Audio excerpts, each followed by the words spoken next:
माघ महामहत्तम अध्याय 21। हरे कृष्णा, राधे राधे। कल हमने माघ महामहत्तम के अध्याय 20 में लोमेश ऋषि द्वारा वर्णित ब्राह्मण देवदूती और राजा चित्र की मुक्ति की सुंदर कथा का श्रवण किया। अब आगे लोमेश ऋषि के श्रीमुख से माघ महास्नान का फल सुनकर ब्राह्मण वेदनिधि, उनका पिशाच रूपी पुत्र और सभी पिशाचनी रूपी गंधर्व कन्याएं उनके साथ माघ स्नान के लिए चले गए।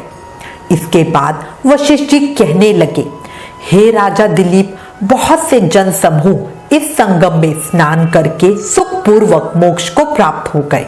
इसके बाद वशिष्ठ जी कहने लगे, हे राजा दिलीप, अब लोमेश ऋषि द्वारा वर्णित संगम में स्नान की महिमा सुनो।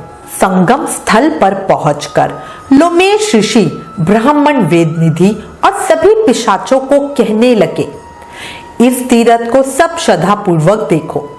यहाँ पर 33 करोड़ देवता आकर आनंद पूर्वक रहते हैं। यह अक्षय वट है जिसकी जड़ें पाताल तक गई हैं और मार्कंडेय ऋषि प्रलय के समय भगवान के इसी अक्षय वट का आश्रय लेते हैं। यही शिवजी जी की प्रिय भगवती भगीरथी है जिसकी सिद्ध लोग सेवा करते हैं। यह गंगा स्वर्ग के हेतु पताका है। इसका जल पीकर मनुष्य मुक्त हो जाते हैं। हे मुनि, ध्यान से सुनो। सभी प्राणी इस नदी को यमुना से मिली हुई पाते हैं। इसका संगम बड़े पुण्य से प्राप्त होता है। इसके स्नान से जन्म मृत्यु रूपी दानव से कोई नहीं तपता, परंतु ज्ञान प्राप्त करके मुक्त हो जाता है। यहाँ पर स्नान करने से सभी प्राणी बिना ज्ञान के भी मुक्त हो जाते हैं। इसलिए ब्रह्मा जी ने यहाँ यज्ञ करने की इच्छा की थी। इसी संगम में भगवान विष्णु ने स्त्री प्राप्ति की इच्छा से स्नान करके लक्ष्मी जी को प्राप्त किया। यहाँ पर त्रिशूलधारी शिवजी जी ने त्रिपुर दैत्य को मारा था और प्राचीन काल में उर्वशी स्वर्ग से गिरी थी तथा स्वर्ग पाने की इच्छा से यहाँ पर ही उसके स्नान करने से नहुष कुल के राजा यतिति ने वशधर पुत्र प्राप्त किया। यहाँ पर इंद्र ने प्राचीन काल में धन की इच्छा से स्नान किया था और माया से कुबेर के सब धन को प्राप्त किया था। प्राचीन काल में नारायण तथा नर ने हजारों वर्षों तक प्रयाग में निराहार रहकर उत्तम धर्म किया था। यहाँ से जैक शव्य सन्यासी ने महादेव जी जैसी शक्ति वाले से विजय पाई थी तथा अर्णिमा आदि योग के अति दुर्लभ ऐश्वर्य प्राप्त किए थे।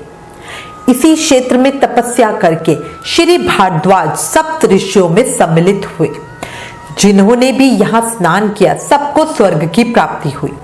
इसलिए हमारे विचार से तुम सब भी त्रिवेणी में स्नान करो। इस स्नान से पहले किए हुए तुम्हारे सब पाप नष्ट हो जाएंगे और तुम सब संपूर्ण वैभवों को प्राप्त हो जाओगे। ऋषि के इस प्रकार के सत्य वचन सुनकर सब ही त्रिवेणी में स्नान करने लग गए और स्नान करने से सबकी पिशाचता नष्ट हो गई। सभी श्राप से विमुक्त हो गए और उन्होंने अपना सुंदर शरीर धारण कर लिया। वेदनिधि ने अपने पुत्र को देखकर प्रसन्नचित होकर लोमेश ऋषि को स्तुति प्रणाम आदि से संतुष्ट किया और कहा कि आपके अनुग्रह से ही ये सब श्राप से विमुक्त हुए।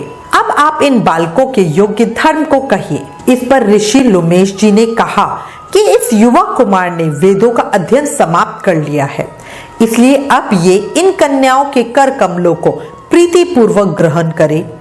तब लोमेश जी तथा अपने पिताजी की आज्ञा से उस ब्रह्मचारी ने सभी गंधर्व कन्याओं से विवाह किया और उन कन्याओं के सब मनोरथ पूर्ण हुए। जिसके घर में माघ महास्नान की महिमा का यह महत्तम सुना जाता है, वह नारायण ही पूजे जाते हैं।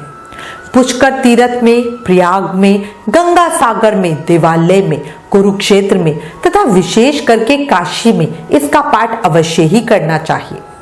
पुष्कर तीर्थ में ग्रहण के अवसर पर इसके पाठ का दुगना फल मिलता है और मरने पर वैष्णव पद की प्राप्ति होती है। माघ महामहत्तम 21वां अध्याय समाप्त।